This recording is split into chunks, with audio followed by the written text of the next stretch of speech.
Cric-crac, l'histoire est hors du sac. C'est l'histoire d'un petit caméléon qui n'arrive pas à changer de couleur.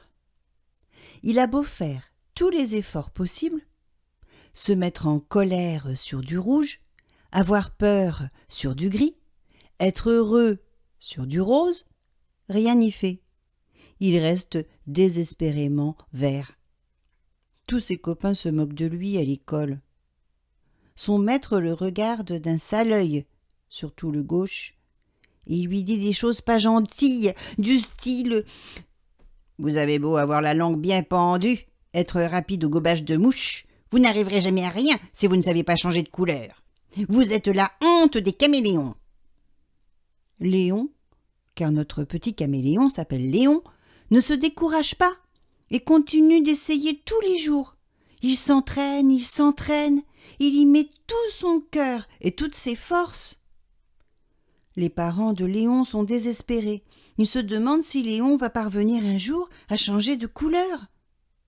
Ils décident de l'emmener chez le docteur Bonbon pour qu'il l'examine. Mais le docteur Bonbon est très vieux et il y voit très mal, malgré ses énormes lunettes qui lui font 2 gros yeux qui roulent presque comme des yeux de caméléon. « Mais si, votre enfant change bien de couleur, me semble-t-il. Tout me semble tout à fait normal. » Et le docteur Bonbon veut serrer la main de Monsieur Caméléon, mais comme il ne voit rien, il se trompe et va secouer la manche de son manteau pendu au porte-manteau près de la porte. Aïe, aïe, aïe, le pauvre docteur Bonbon devrait vraiment changer de lunettes. Les parents de Léon décident d'aller voir le spécialiste des caméléons, le docteur Sucette. Le docteur Sucette examine Léon et se relève, regardant les parents d'un air grave. Comment dire, votre fils est en excellente santé. Ah, c'est une très bonne nouvelle, disent les parents ravis. Oui, en effet. Mais il y a quand même, comme qui dirait, un léger tout petit problème. Ah bon? Mais qu'est-ce que c'est? C'est grave, docteur? Eh bien, comment dire, je vais vous le dire, je vais bientôt vous le dire. Bon, bah, je ne vais pas tarder à vous le dire. Eh bien, dites-le. Oui, je vais vous le dire, je vais le dire, hein, je vais le dire, je ne vais pas vous faire attendre, ne vous inquiétez pas, hein, ce n'est pas mon genre de faire attendre, ça non, alors, surtout faire attendre des parents inquiets, non, mais ça ne se fait pas, hein, non, foi de docteur Sucette, il ne sera pas dit que je vous aurais fait attendre, loin de moi cette idée, mais je vais vous dire tout de suite, ce qu'il en est. Oui, ben, on vous écoute, docteur Sucette. Eh bien, voilà.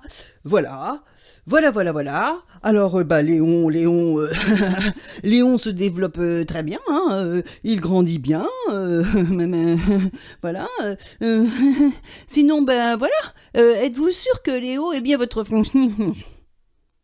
Notre quoi? Nous n'avons pas très bien compris, docteur Sucette.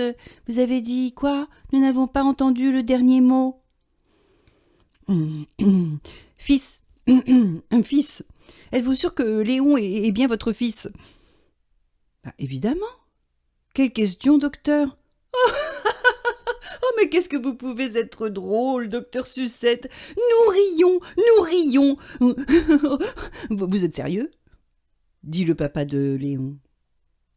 C'est que, comment dire, en fait, voilà, il semblerait que, certains signes tendent à montrer que Léon, comment dire, ne serait, peut-être pas, ça, évidemment, ça reste à vérifier, hein, mais, Léon n'est pas un caméléon. S'esclaffe le papa de Léon. Nous rions. Oh, vous êtes sérieux? La maman de Léon prend la parole. C'est que, oui, en effet, maintenant que j'y repense, il n'a jamais été comme les autres, même son œuf, souviens-toi, on l'a toujours trouvé un peu bizarre. Oui, d'accord, mais bon, mais comment expliquer Eh bien, dit le docteur Sucette, il semblerait que, comment dire, vous ayez couvé un œuf de crapaud. Voilà, donc Léon est un crapaud. Et donc c'est pour ça qu'il ne peut pas changer de couleur, évidemment, bien évidemment, vous comprenez. Léon? Un crapaud? Oui, une espèce de crapaud, hein, très belle, hein, que je ne connais pas d'ailleurs, mais en tout cas, c'est ce qui est sûr, c'est que ce n'est pas, ce n'est pas un caméléon. Il ne sera jamais un caméléon, hein, et il ne sera donc jamais comme vous. Ça alors? Pendant ce temps, Léon, qui était retourné jouer dans la salle d'attente du docteur Sucette, essaye de s'entraîner à devenir blanc en grimpant sur le lavabo. Ça le fatigue beaucoup, évidemment. Ses parents viennent le chercher, le ramènent à la maison, et le soir, il lui raconte toute l'histoire.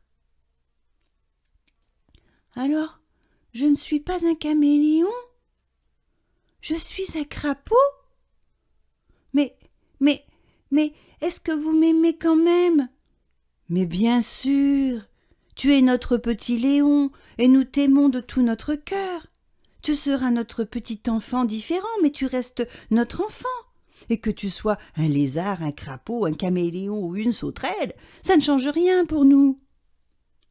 Donc je vais aller dans une école de crapauds? Eh oui, comme ça tu seras avec d'autres crapauds.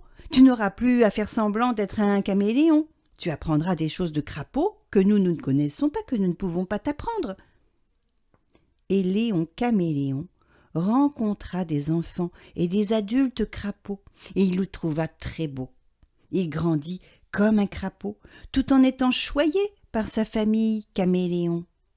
Il devint un grand crapaud, vert et fort, et vécut heureux toute sa vie de crapaud. Cric-crac, l'histoire est dans le sac.